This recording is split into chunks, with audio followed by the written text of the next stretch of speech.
சொல்லுங்க. இது மாப்பிள்ளை சம்பா. இன்னும் நிறைய அந்த மாதிரி சிகப்பரிசிகள்ல இருக்கு. இதுதான் பயிரிட்டு இருந்தாங்க. இந்த அரிசி இவ்வளோ ஒரு 100 கிலோ இருக்கும் கிடைச்சிது. அது வீட்டுக்கே பயன்படுத்திக்கிட்டாங்க. இந்த மாதிரி நிறையாவும் போடலாம். ஆனால் விளைச்சல் வந்து குறைவாக தான் இருக்கும். விலை அதிகம். ரொம்ப நல்லா இருக்குங்க. இதுதான் அந்த அரிசி. இதில் இட்லி தோசையும் நான் வந்து இப்போ வந்து இட்லி தோசையும் போட்டு காமிச்சிருக்கேன்.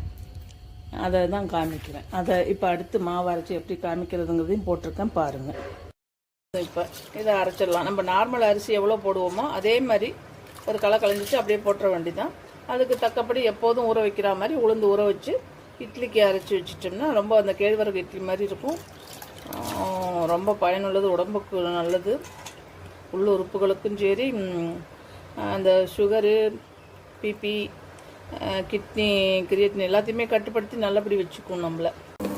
இந்த அரிசி இட்லிக்கு ஓடிக்கிட்டு இருக்கு. இப்போ இப்படியே மாவு அரைச்சினா கொஞ்சம் திக்காகவே அரைச்சிக்கலாம். ஏன்னா அது சீக்கிரம் புளிக்கும். அதனால் கொஞ்சம் திக்காக மாவு இருந்தால் அப்புறம் வேணால் நம்ம தண்ணி ஊற்றி இட்லி ஊற்றிக்கலாம். நம்ம அரைக்கிற மாவோட கொஞ்சம் திக்னஸாக அரைச்சிக்கலாங்க.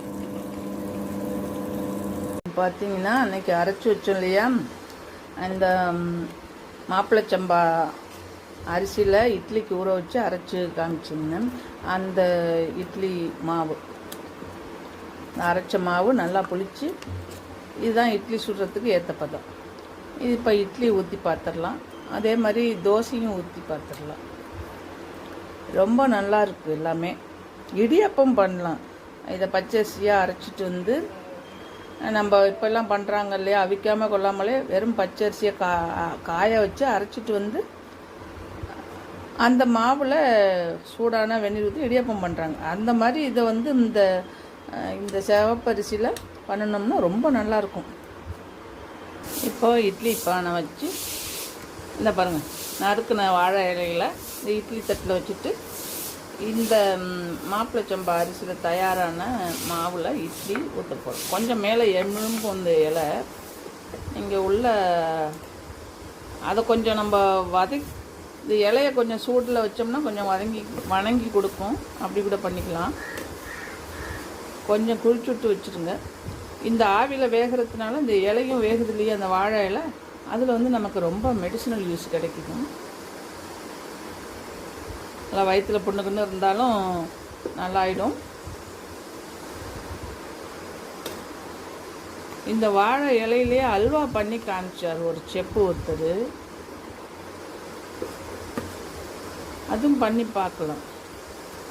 ஏன்னா இதெல்லாம் நமக்கு வந்து நேச்சராக உள்ளதை எடுத்துக்கிட்டோம்னா, நம்ம இயற்கையோடு ஒன்றி வாழும்பொழுது அதில் உள்ள நல்ல விஷயங்கள் நம்மளையும் வந்து அடையும். இதை அப்படியே நம்ம வந்து இட்லி பானைக்குள்ளே வச்சிட வேண்டியது தான். இட்லி கொஞ்ச நேரத்தில் ஒரு 5 நிமிஷத்தில் இட்லி ரெடி ஆயிடும்.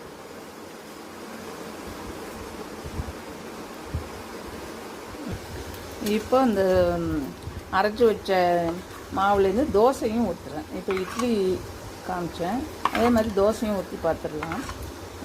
நல்லா கல் காஞ்சிச்சு. இது நான் இட்லி மாவுலேயே தோசைக்கு பார்க்குறேன். நீங்கள் வந்து தோசை மாவுன்னு தனியாக அரைக்கும் போது கொஞ்சம் நல்லா நேவாக அரைச்சிடணும். வெந்தயம் போட்டுட்டு கொஞ்சம் நேவாக அரைச்சிக்கிட்டா இன்னும் கொஞ்சம் நல்லா நைஸாக வந்துடும்.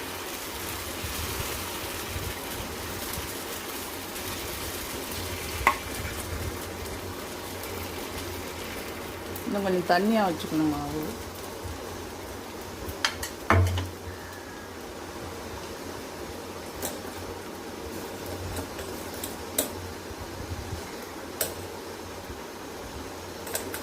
மேலே கொஞ்சம் எண்ணெய் விட்டுருங்க. ஒரு பக்கம் தோசை வந்துடுச்சு. நம்ம இப்போ பரட்டிடலாம்.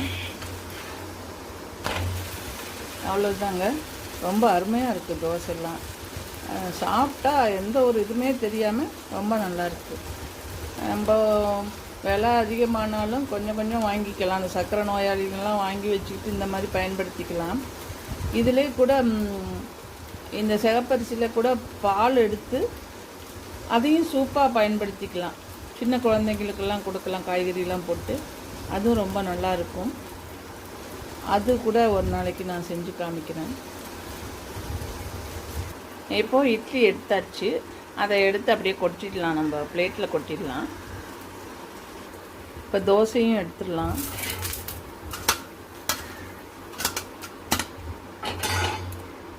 இது இட்லி. இப்போ மேலே உள்ள கவரை அந்த இலையை நம்ம எடுத்துடலாம். முடிஞ்சால் இந்த இலையோட கூட சாப்பிட்லான்னு சொன்னார் சிவராமன் சார், ரொம்ப நல்லதுன்னு. இது இட்லி. இந்த இலையில் ஒன்றும் இல்லை, ஒரு சின்னதாக கொஞ்சோண்டு பிரிச்சுக்கலாம், அவ்வளோதான். இப்படியே பிரித்து பார்த்தீங்களா, சுவையாக இருக்குது, ரொம்ப நல்லா இருக்குது. இட்லி அப்படியே ஃப்ளப்பியாகவும் இருக்கும், நல்லா சுட சுட நல்லா இருக்கும். ஏதோ உடம்புக்கு ஆரோக்கியம், நல்ல ஆரோக்கியத்தை கொடுக்கக்கூடியது. மறுபடி நல்லா வெயிட் லாஸ் பண்ணலாம், முடிஞ்சவங்க பயன்படுத்திக்கிங்க. சில பேர் சர்க்கரை நோயவங்க இந்த மாதிரி சூப்பாக எடுத்துக்கலாம், கஞ்சியாக கூட எடுத்துக்கலாம். இது தோசை எப்படி இருக்கு பாருங்கள், ரொம்ப நல்லா இருக்குது எல்லாமே. இது சட்னியோடு பரிமாறும்போது ரொம்ப நல்லா இருக்குது. நம்ம காய்கறி போட்டும் ஏதாவது கூட்டும் பண்ணிக்கலாம், அதுக்குமே ரொம்ப நல்லா இருக்குது. இன்னும் ஒரு இது அடைக்கு ரொம்ப அருமையாக இருக்குது, அடை சுடும்போது. அவ்வளோதான், சூப்பராக ரெடி ஆயிடுச்சு பாருங்களேன். இந்த சிகப்பரிசி கிடைக்கும், ரொம்ப ரொம்ப நல்லா இருக்குது எல்லாமே. எல்லாம் இந்த மாதிரி பண்ணி சாப்பிடுங்க. Okay, thank you.